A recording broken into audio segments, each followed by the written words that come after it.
Greetings, and welcome to Stuffology. We're two old friends who write and talk BS, Beatles stuff, on a track-by-track basis, pretty much for the sake of it. My name is McQuarrie, and I'm here with my co-host Andrew Deacon. Say hi, Andrew.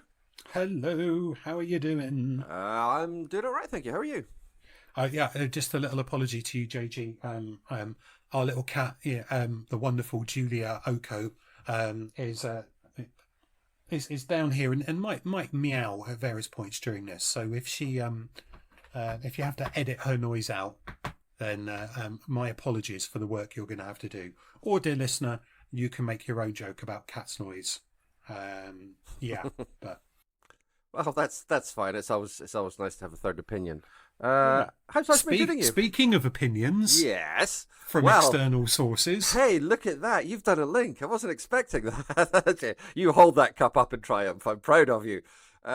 Good. We're going to start this episode, with some correspondence. We have a couple of emails. Our first one comes from Ken with two N's in America. Thank you for writing in again, Ken. And he says, "Hey guys, Ken from the States again. I'm probably too late to dig in on I've Just Seen a Face. I think I used to love it until you guys taught me to be a little more critical in my thinking." We did that? I'm terribly sorry. I think you've emailed the wrong podcast. Now, I think, what a bland song overall. Sure, it's catchy, but where's the edge? No special meaningful lyrics involved, and they couldn't even come up with a lead guitar break other than to mimic the verse. Pretty much note for note. Yes. I agree. Ken continues. He also wants to mention Dizzy Miss Lizzy. Firstly, a great rock and roll song, but really, boys, you couldn't eke out one more original. I'm guessing those boys being the Beatles rather than, us. It seems I don't mind being called boy. Yeah, that's all right. Yeah, it's been a long time since anybody's called me that. Anyway, he carries on. Seems totally out of place on Help. You expect this one to be the Ringo tune as a cover, but why add another one at this point in time? That said, when I was a kid in America, it was better than all the instrumental stuff they put on the Help EP, Help LP even. The only saving grace of the instrumentals was that it gave us practice picking up the needle and skipping songs, an ability we would need when Lennon would add Yoko's songs to his solo LPs.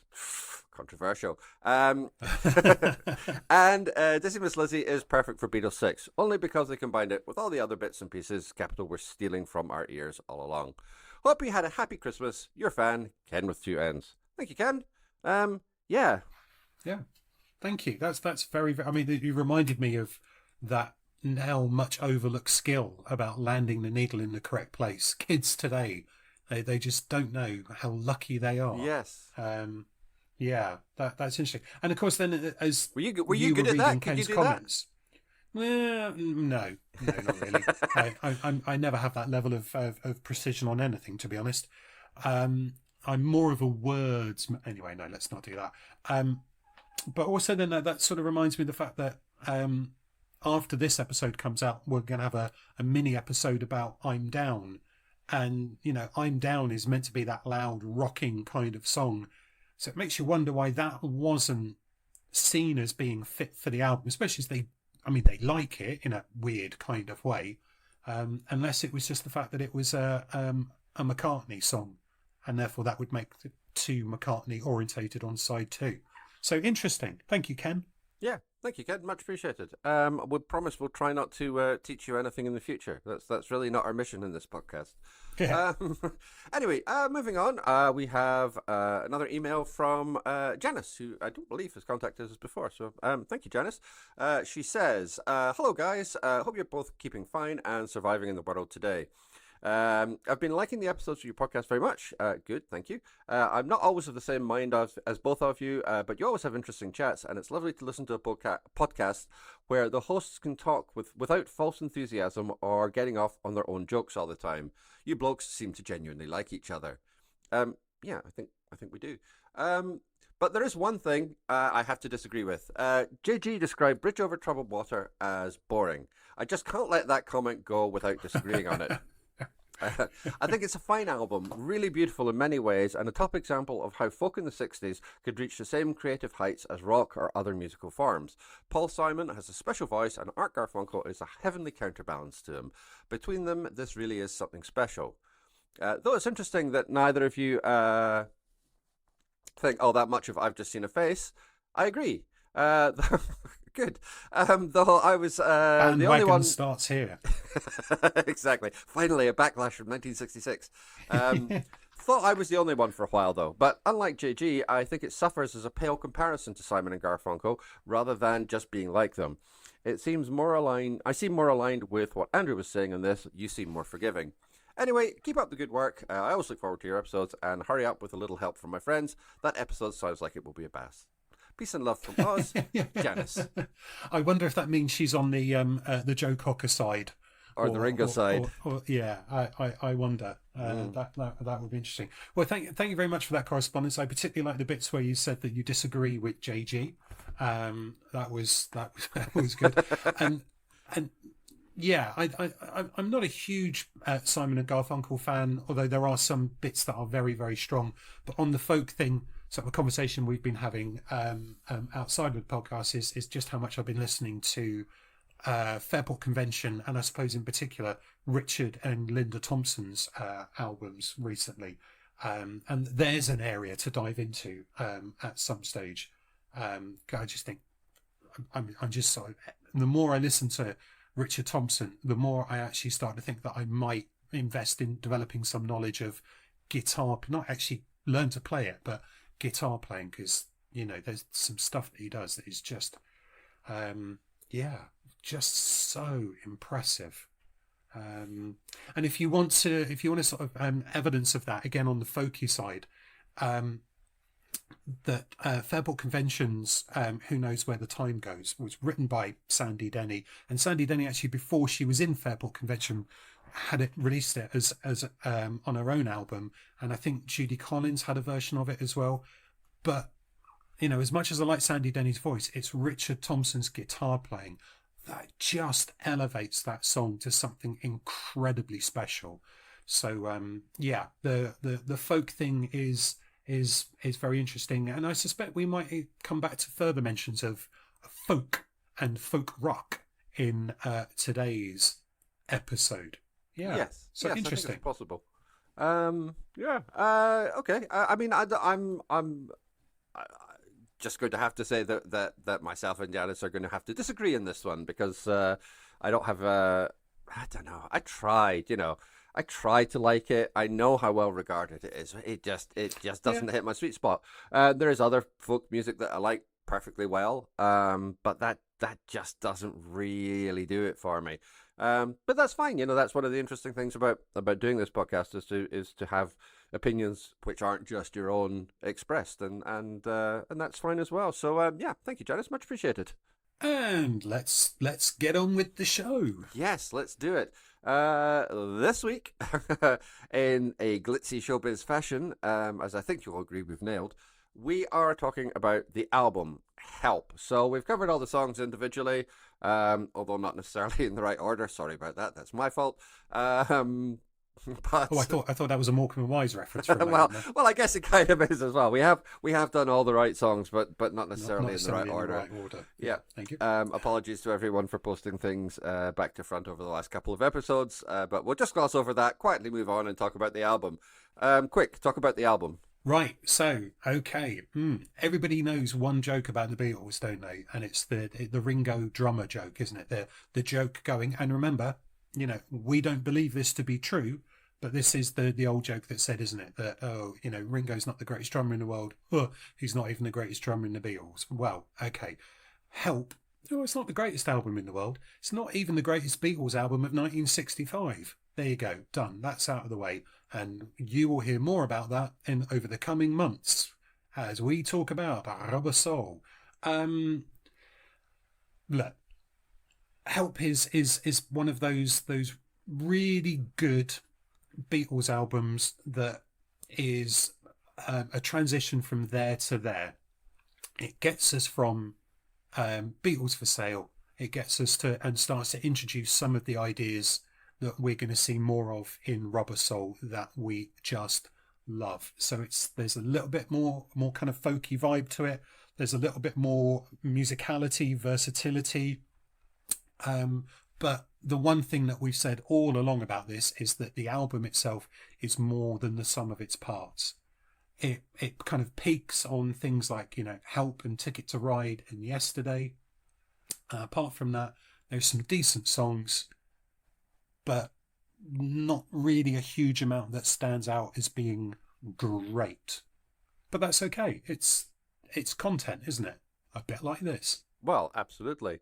It's an interesting one. When we're doing these album reviews, I try and live with the album a little bit. So I'll listen to it if I'm, driving to the shops or, getting on the train or whatever it is, so that I have the opportunity to get past my own opinions on it, as it were. So rather than just thinking, oh, when I first listened to it 30 or 40 years ago, I thought this, but, hopefully my critical facilities have developed a little bit since then, though I'm not entirely sure. And I think when it comes to Help, I was always of the opinion that it was an album, like you said, that the whole is more than the sum of the parts. But actually, I think the album is exactly the sum of its parts, now that I've had the chance to sort of spend a bit of time with it again. I don't mean that especially pejoratively, but I think it's fine. But I don't think that my opinion of this album has changed particularly during this. And there have been, like Hard Day's Night rocketed up in my estimation when we covered it and when we really got stuck into it. I'd always kind of not really given it the time of day. And I really like that. I really like being able to come to things and getting new perspective on them.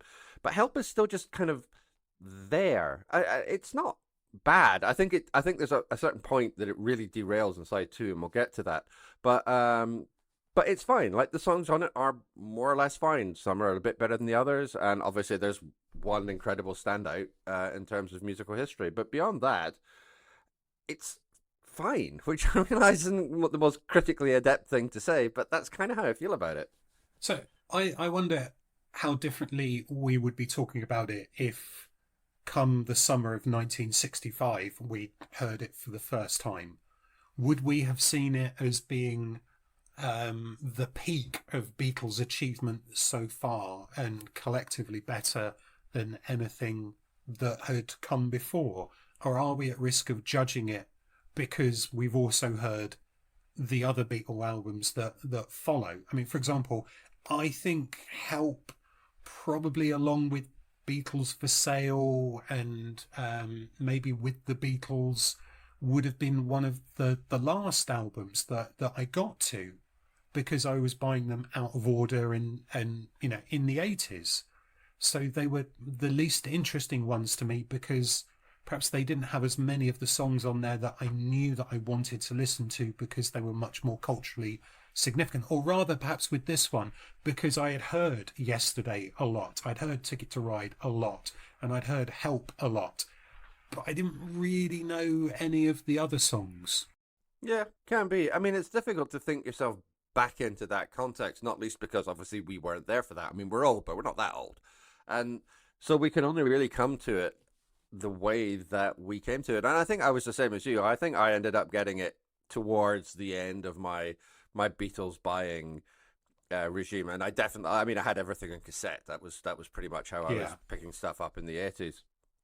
And it, like I said, my initial impression of it was, oh yeah, it's fine, which it is.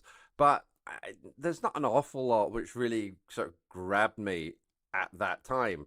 But yeah, I mean, I think contextually in 1965, is it a big step forward? No, I think it's probably an incremental step forward. And it's an important one, but it is a transitional album. And generally, I quite like transitional albums, but this one just doesn't really.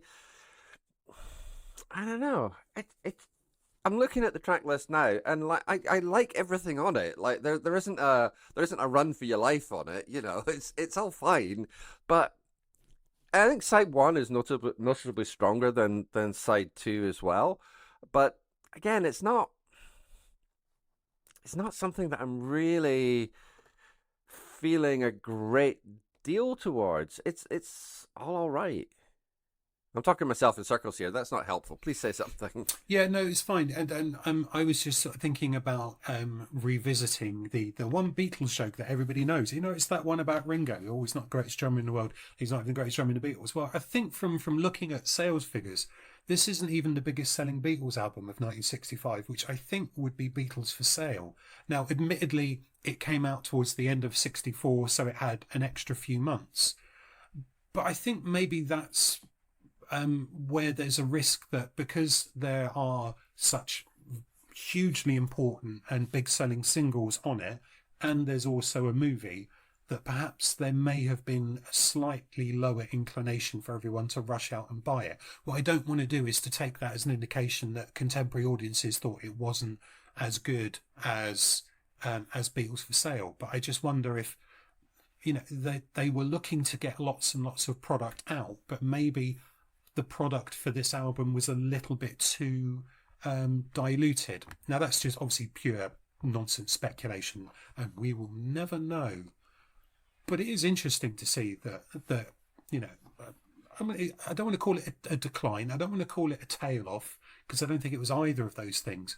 But perhaps the sales figures weren't as monumental as they were previously. And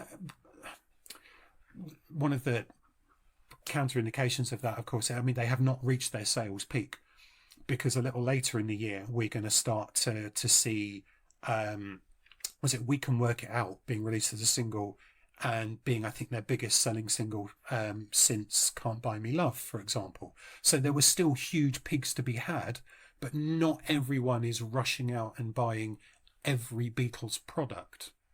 So I don't know. It's interesting, and I think you kind of have to look at how it compares to other things that are being released at the time. You know, the Rolling Stones are having some huge selling albums. The Sound of Music is, you know, a monster album out in 65 as well. And you really get in I mean, we're talking UK charts here. Sorry, America. Sorry, Ken. But, you know, that's where our research takes us and our field of interest takes us. But we're also getting the emergence of Bob Dylan as an album selling machine as well, with 3 mammoth albums in 65 alone, albeit one sort of being a hangover from 64. So it's weird when you think of it, that you've got throughout 65 you've got 3 massive Beatles albums coming out, and that's normal.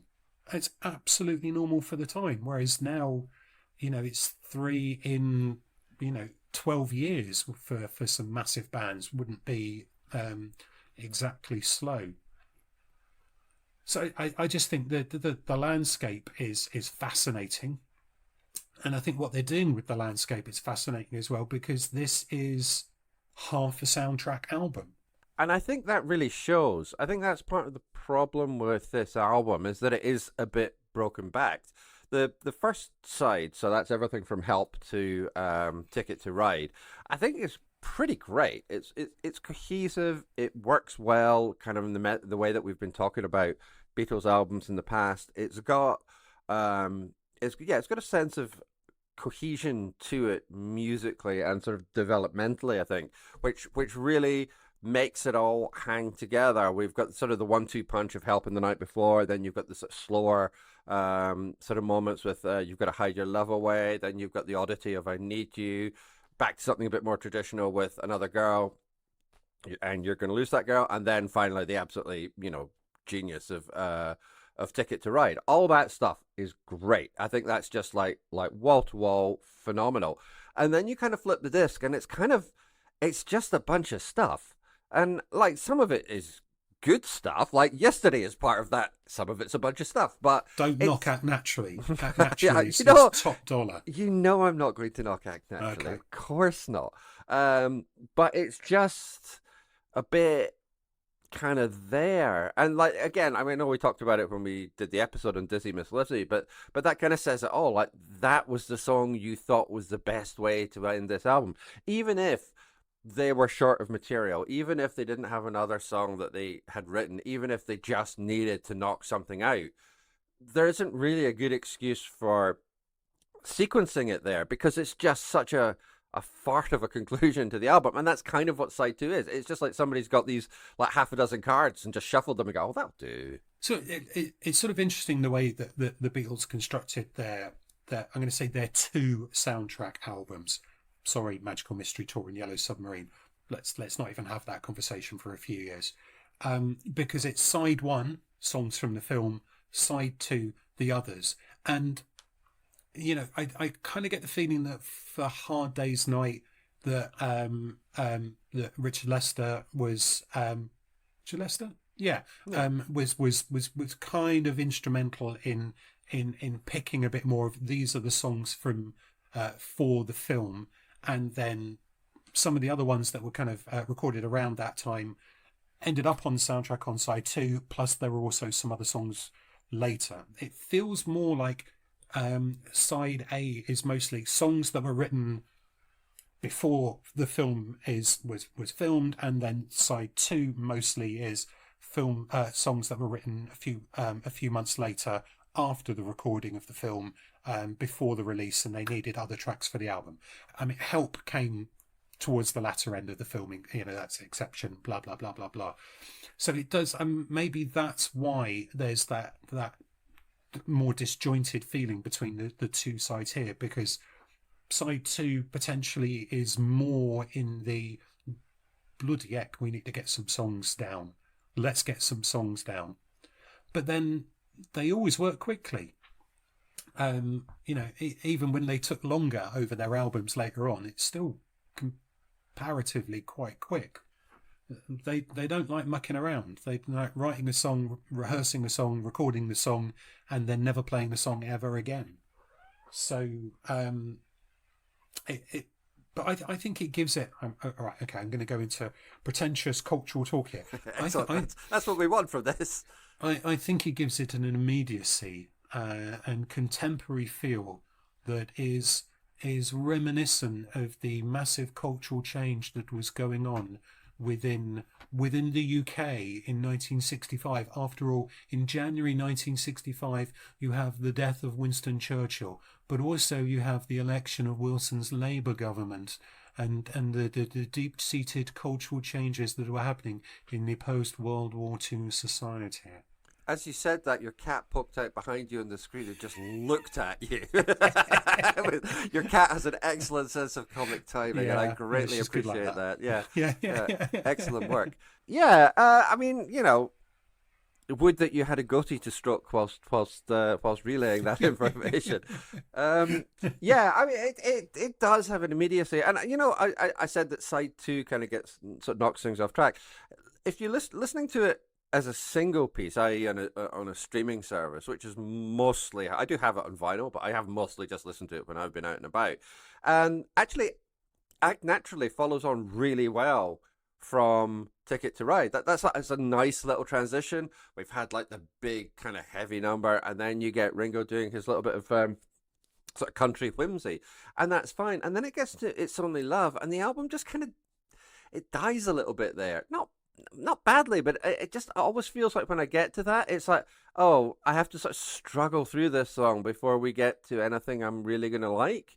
And then You Like Me Too Much. And it kind of, those two songs together, I think really kind of derail the second side a bit. Not to say that they're bad songs in their own right, but there's something about the energy of them, the tempo of them, and the particularly It's Only Love. It just saps that energy and that immediacy that you were talking about. Act Naturally really keeps it going. It's got that nice bouncy little sort of Ringo feel to it. It's great. It works really well in the album, and then it just kind of all goes.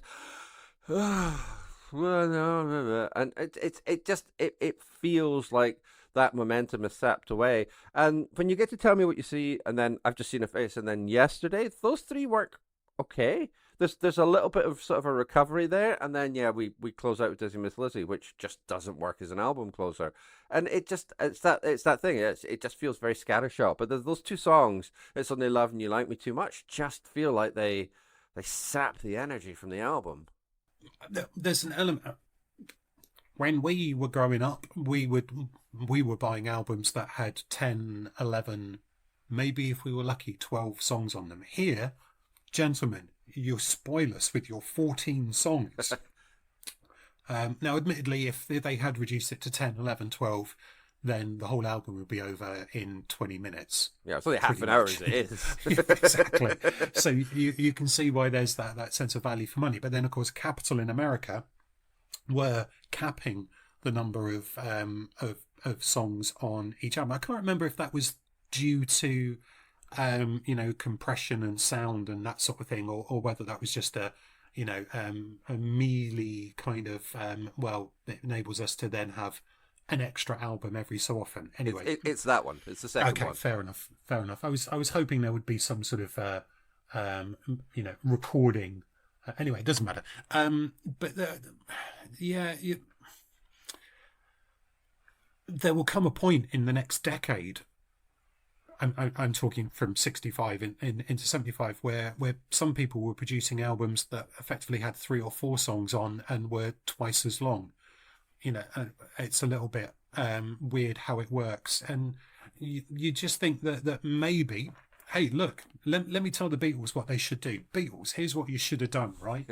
You should have spent a little bit longer in the studio, developed a few more middle eights and some longer introductions, a bit more musicality, and some 3.5 to 4 minute songs, and reduce it to, I don't know, let's get rid of It's Only Love, and You Like Me Too Much, sorry George, and I've Just Seen a Face, and there we go, bang, we've got 11 songs, tight, compact, developed, brilliant.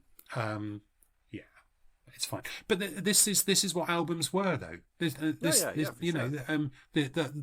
And there's a lot less filler. I mean, it sounds crazy to say, doesn't it?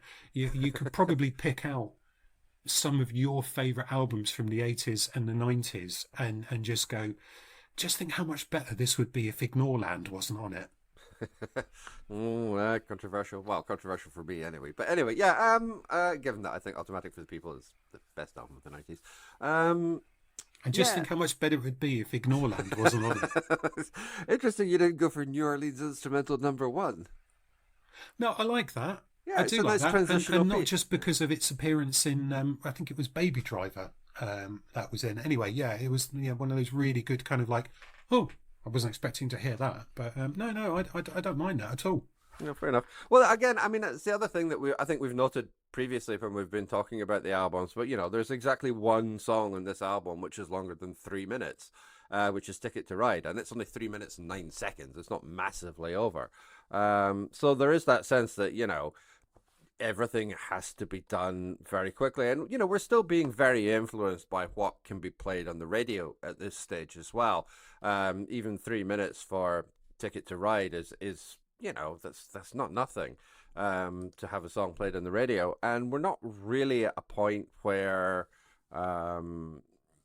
anything outside of the BBC is having that much of an influence in terms of the UK. The rise of pirate radio stations is certainly happening, but the influence and the reach isn't what it will become. So there is still that very strong sense that songs are beholden to what can be played on the radio, and particularly the kind of the professional, shirt and tie routine of EMI would be extremely beholden to those kind of standards. So, song lengths are going to remain relatively short. I mean, as far as the Beatles are concerned, pretty much up until, Revolver, Sergeant Pepper. So, it's interesting that those kind of commercial pressures can still be felt even by a band of the stature of the Beatles. And, like you were talking about, they have to get product out. Why wasn't, I'm Down, stuck on this or whatever. But they remain very sensitive to the number of records that they sell and the product that they have available. That's why the whole Strawberry Fields Penny Lane debacle happens. And that's, couple of years after this. So it's definitely something which will remain an important fact of their perceptions of what they're doing. They need it to have a degree of commerciality, and that commercial approach is being challenged in other places with the rise of the Stones, and I think particularly the Who at this stage as well. But they're locked into a particular approach, and with a particular record company that will only permit a certain amount. So that commercial drive remains a sort of a compelling influence in the album, shall we say. It must have been a hugely exciting time. I mean, lest we forget, we're only a couple of years on from starting to get pretty big, and we're only a year on from, shall we say, breaking America. So there just must be in dreamland at this point. So the fact that they managed to come up with filler that's this strong is still quite phenomenal. They haven't been touched by the money tree yet, and I don't think there's complacency in here. If anything, desperation, but not complacency. Well, I was going to say expediency. Perhaps. Oh, okay, that's a kind of way of putting it. I think it has a bit more of a rhetorical feel. Because there's nothing inherently duff on here still. I think there's some okay. Yeah, okay, no, fair enough. But no, I'd say Dizzy Miss Lizzy is, but I think that's the only one that would qualify in that sense. Yeah, but it's filler, but good filler. I think we have to sort of accept that sometimes that their contemporaries were getting away with a lot of shocking filler in comparison, and doing things for the Beatles have done that, we should do that too. And I realise that people say yeah, but Elvis and Cliff Richard on the movie front, and therefore the Beatles, let's do a movie. But I spent a bit of time this morning watching the available footage from a film starring the Spencer Davis Group. Oh, and they didn't even release a soundtrack album to go with it. So there wasn't that sort of commercial. I mean, poor Steve Winwood looks like he's actually taking it quite seriously, whereas his brother Muff looks like he's having an absolute whale of a time, and it's therefore so over the top. But and Herman's Hermits as well. I mean, 3 films, for goodness sake. The Dave Clark Five, when the Dave Clark Five did their film, I must admit I missed, when we were talking about the film in the last episode, I missed this fact. Directed by John Borman. Wow. Oh my God. But there was a soundtrack album, but it only had 4 new songs on it. The rest were kind of like revisiting old songs. Now, in Hard Day's Night, the Beatles do drop in, or the Beatles, they do drop in things like some of the older songs on it. I think I Want to Be Your Man, for example, when they're at the party. But it doesn't then appear on the album. They're commercially savvy enough to know that that's not a thing. When Elvis did some of his films, there were only enough songs in there for EPs to be released, for example. Fair enough. But there was that link. And actually, I think the one thing that means that this works both as an album and as a soundtrack is that although the songs are important to the film because, once again, they play a band, they're not essential to the plot of the film in the way, say, a musical, the Sound of Music. That the songs that are running through that tell their own narrative as well. So, they're not writing songs that are positioning the movie and developing it in terms of the narrative. It does work as an album. And side 2, as much as I agree with you about the fact that it doesn't have the same quality as side 1, also, it's still a lot less filler than so many other things. Yeah, there is definitely less filler than that.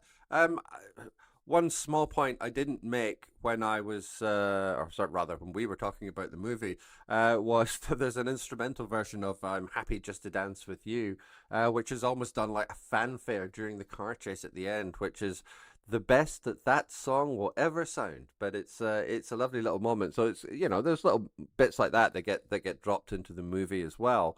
I mean, in terms of the quality of the album, I mean, it's telling that Beatles for Sale outsells it by some distance, and this was the eighth biggest selling album of 1965. The seventh biggest selling album was Val Doonigan. So context and all that. The old guard are still there and still hanging on.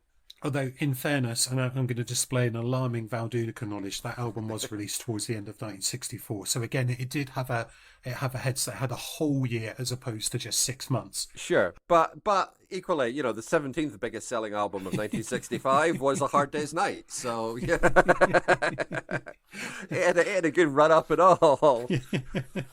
It's quite surprising how high up. I think, is it Highway 61 Revisited is, or is it Freewheeling Bob Dylan? Freewheeling Bob Dylan is 4, and Bringing It All Back Home is 6. Bringing It All Back Home. Wow. Yeah. Wow. Yeah. Amazing. I mean, it is important to point out that we're discussing this as the Complete Unknown, the Timothée Chalamet starring film about Bob Dylan is coming out, which of course has its climax in 1965. It is about this period, and I can't decide whether or not I want to see it. I'm not a huge fan of those sorts of films, and I really, as people might remember from previous episodes, I don't have a lot of enthusiasm for the Sam Mendes. I mean, I realise that they've probably not even finished casting that, but the Sam Mendes films, I think both... casting has finished now, actually. Well, yeah, but I think they're still not. The production team aren't releasing that information. It's like, Ringo is saying, "Oh yeah, Barry Keoghan, I think, is playing me," but it's not been announced by Sam Mendes or Barry Keoghan, for example. So it's that kind of thing. I find Dylan fascinating, but I just don't know if I want to go see a film about him. But it is, I think if you look at why 65 is such an important year, in that it's that year that Dylan goes from being an absolutely massive folk icon to developing into what I'm going to unashamedly call a rock icon. And, the Beatles have effectively gone from Beatles for Sale and will end up on Rubber Soul via Help. And Help is so different from A Hard Day's Night, whether you like it or not. I don't. But it is them developing their characters and personalities and changing as you must do. I don't think you would have got to, perhaps not the best example. I don't know if you would have got to Norwegian Wood without You've Got to Hide Your Love Away, for example. Not that I think they're particularly strong songs, but that's just an example. It's just like, you may not have got to In My Life without Yesterday. I don't think Lennon would have pushed himself as much if there wasn't that to compete against. Yeah, so, I would agree with that, definitely. And for all that it is a transitional album, that doesn't in any way diminish its significance. Indeed, if anything, it heightens its significance, that you have to be moving forward in order to transition from something to something else. So that's a very obvious statement. I realize that's very, very tautological, but it's still true. And yeah, you're right. I mean, absolutely, you don't get to one without passing through the other. And I don't think Well, maybe with the exception of Yellow Submarine, which is kind of its own thing, but I don't think there's another Beatles album that isn't true of. You don't get to the one after it without the one before it. And that doesn't mean that they're all necessarily transitional because, Revolver and Sergeant Pepper are very much, the two sides of the same book. Book? Coin. You know what I mean. They're. Well, we'll get there. It's fine. But even Magical Mystery Tour, which is going to be the next time we have to talk about the Beatles on film. The bifurcated. Well, are we calling that an album really? But the bifurcated album EP plus singles, still contains some unbelievably important material on it and stuff that, without that, you don't get the White Album, you don't get Abbey Road. So it's a constant throughout their career. Just to sort of move it into a slightly different area. I don't know if you know, but there's this one joke that everybody knows about the Beatles, about how, Ringo's not the greatest drummer in the world, but he's not even the greatest drummer in the Beatles. I haven't heard that before. It's much spoken about, but the cover of this, it's not the greatest Beatles cover. I mean, it's not even the greatest Beatles cover of 1965, is it? And in fact, of the three albums that are out in 65, it's the third. It's behind it. Beatles for Sale, I think, has a better cover than this. Now, obviously, I'm not worried about the fact that it doesn't even the symbol doesn't even spell HELP. I don't mind that. I don't know. And, McCartney's doing an L, so maybe L in semaphore is one arm, vertically, one arm horizontally. I don't know. I don't care. I mean, it looks fine. I mean, I don't like the outfits. I just think they're weird as. And obviously it's from the film because Ringo's got the ring on. Yeah, but it's like the early kind of whatever 1965 equivalent of Photoshop was, where they've cut around and just pasted it on a white background because they don't want the various bits of snow that run. It's just a bit kind of yeah. And then you've got the sort of slightly weird organisation on the back of the different size pictures of them all staring in the camera, but at least you can sort of see that there's some individuality that's coming through in terms of their personality on the back. Ringo's wearing some big rings. That's Ringo. Remarkable. Rings. Wow, that's good. Yeah. Paul's looking a bit like Donovan actually there, which is a little bit weird. So yeah. I wonder if